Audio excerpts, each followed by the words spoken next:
Okay, sorry about that. I'm here. That's okay. So I am the Associate Relations Specialist for District 4, and I got notification from the Associate Service Center that you had called them last week with a concern about masks. And the note just says that you have a religious objection to wearing a mask and wants to provide a note from your pastor, and Correct. that the ARM informed you that you have to comply with the governmental mandate and policy to be able to return to work, or you're able to take a leave of absence. Is that all accurate? No, I don't believe so, because she told Okay. me my ADA request was denied, but I never requested anything through the ADA. I was talking about Okay. Title VII of the 1964 Civil Rights Act under the EEOC, Mm-hmm. and she just neglected to, go along with that. And I said, it's not a disability thing. It's my religious beliefs. And does that not matter? So it's not that it doesn't matter. It's that unfortunately the state of Maine has put a mask mandate into place. So anyone that works within a building like ours, so that deals with customers and is a food service industry, that we are required to have all associates wearing a face covering. Okay, one So second there though. is, oh, Isn't sorry, go that ahead. in direct violation of U.S. Code 18, Section 242, deprivation of rights under color of law, those rights being the 1964 Civil Rights Act? So unfortunately, we're not able to make any accommodation requests, whether it be ADA or based on religious reasons. We can't allow anyone to work within our building without a face covering on. That sounds And like it so might come back to bite you in the butt. unfortunately, that is where we stand right now. So of course this could change, right? That we've had many iterations of COVID, and if the mask mandate does change, we absolutely can revisit it. But at this point, you have a couple of options. So you're allowed to stay out of work if that's what you need to do. We can put you on a leave of absence, and What when you're about, ready to return, you can let us know. Or you can return to work, but you have to wear a face mask. and there's no way that I can be compensated or put on unemployment even though I'm being forced out of work because of my religious views? Well, so there's no compensation on Hannaford's end, but I don't work for the unemployment office, so that would be a question you'd have to pose to them about whether or not you qualify for unemployment. Okay, and just for the record, you're saying that the governor's mandate overrides Section 18, or U.S. Code 18, Section 242, and the 1964 Civil Rights Act. Those are all overridden by Janet Mills' order. Correct. And that's what you're going to go with? So unfortunately, that's where we are today. If it changes, I can absolutely have the store reach back out to you to have further conversation.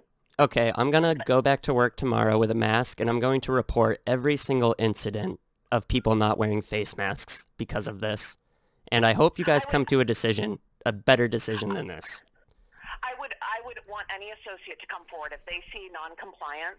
We Every single absolutely want to person know there about is it. non-compliant, including Diana, including Nicole. They all take their masks off when they go upstairs.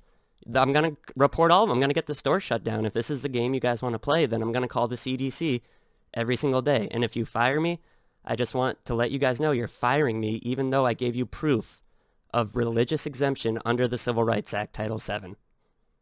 Do you agree with Well, that? I'm happy to check back in with our legal team and ask that specific question, Okay. and I will absolutely do that for you. All right. I'm going to go back to work tomorrow. And Okay. if, I'll go through the week with the mask. And if I don't hear back from you guys, I'm going to do everything in my power to uphold the rules of Janet Mills and report every single incident directly to the CDC. Well, I would hope that you report it to the store as well, because we can't make changes or have any further conversation if we don't know what you're seeing. I'll So take if you video. do I'll take see video of it non-compliance, and send it. I'll put it on YouTube for you guys, and I'll send it directly to corporate as well. I would encourage you to talk to your store leaders if you see non-compliance. That's the number one way for us to be able to address concerns that associates have, is if you bring them forward right to your store leader. So I would encourage you to do that as well. Okay. And just one last thing. If you guys come up with a different decision, could you please just reach out to me? Because this is having a very bad effect on my spiritual health, my religious health. And I have the feeling that if I was any religion besides Christian, I feel like you guys would make an exception. I absolutely will reach back out if we have a different decision. Yes, I will. Okay. And one last thing. Oh, it just slipped my mind. I can't remember. So you're, just for the record, um, U.S. Code 18, Section 242, and the 1964 Civil Rights Act under the EEOC Title VII. That's all out the window because of a mask mandate given by a governor. What I told you is that I will verify through our legal team again. And if there is a different direction after that verification, I will absolutely reach back out to you. I hope you do, because I'm going to report every single incident. Directly to the CDC. No, that's it. Could I just get your name real quick? Okay. Yep, my name is Kelly. Kelly. And the last name? Sieper. Could you spell that? Yep, Sieper. Okay, and this, just so you know, this has been recorded under one-party recording laws in the state of Maine. And yeah, I think that's it. Looking forward to hearing. I hope you call me back before the end of the week, because this is wrong, in my opinion. And, you know, this is going directly against my religion. I'm not going to bring out the Bible or anything, but I hope to hear back from you soon, because it's not going to be good for Hannaford and Falmouth if I don't hear back from you guys. I will absolutely reach back out if there is a different decision. All right. Looking forward to hearing from you soon. Thank you very much. Thank you. Take care. Bye-bye. Soldiers, sailors, and airmen of the Allied Expeditionary Force, you are about to embark upon the great crusade toward which we have striven these many months. The eyes of the world are upon you. The hopes and prayers of liberty-loving people everywhere march with you. In company with our brave allies and brothers in arms on other fronts, you will bring about the destruction of the German war machine, the elimination of Nazi tyranny over the oppressed peoples of Europe, and security for ourselves in a free world. Your task will not be an easy one. Your enemy is well-trained, well-equipped, and battle-hardened. He will fight savagely. But this is the year 1944. Much has happened since the Nazi triumphs of 1940-41. The United Nations have inflicted upon the Germans great defeats in open battle, man to man.